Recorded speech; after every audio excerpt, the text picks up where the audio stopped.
তাদের চেহারাগুলো আমাদের চোখের সামনে, তাদের মুখমণ্ডল আমাদের চোখের সামনে ভেসে উঠলে আমরা কেউ এদেশের কোনো সহৃদয় মানুষ নিজেকে সামাল দিতে পারে না।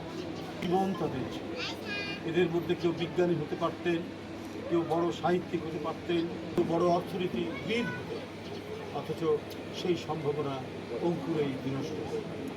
আমি এই শিক্ষার্থীদের, এই মাসুম বাচ্চা, শিশু কিশোর তরুণদের বেশ নসিব করেন, আমি তাদের ভালো রাখেন,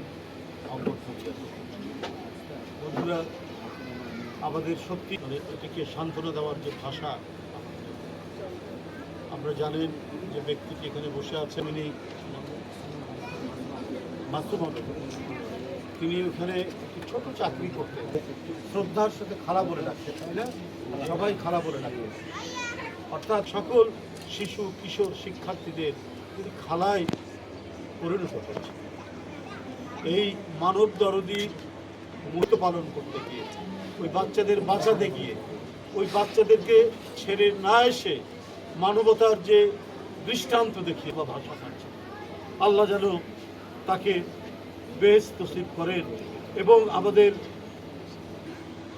মানুষকে বাঁচানো, বাচ্চাদের বাঁচানো, ছাত্রছাত্রীদের বাঁচানোর যে মহান দায়িত্ব পালন করেছে, আমরা যেন তার এই জীবন দেওয়ার মধ্যে দিয়েই আমরা নিজেদের কিছু চাওয়া পাওয়া নিয়ে প্রতিনিয়ত আমরা কলহ করছি, একে অপরের বিরুদ্ধে আমরা কথা বলছি, সমালোচনা করছি, কিন্তু এই সমস্ত দৃষ্টান্ত আমরা যদি দেখি, এই শিক্ষক ছাত্রদেরকে সেবা দিতে, তা কিন্তু তাদের দুজনেরই দিয়ে জীবন উৎসর্গ করা, এত বড় কাজ পৃথিবীতে আর হতে পারে না। মাহরিন চৌধুরী এবং মাসুম সেই পথ অনুসরণ, তাহলে এই সমাজে হিংসা থাকবে না, বিদ্বেষ থাকবে না, কোনো দেশ থাকবে না, কোনো ধরনের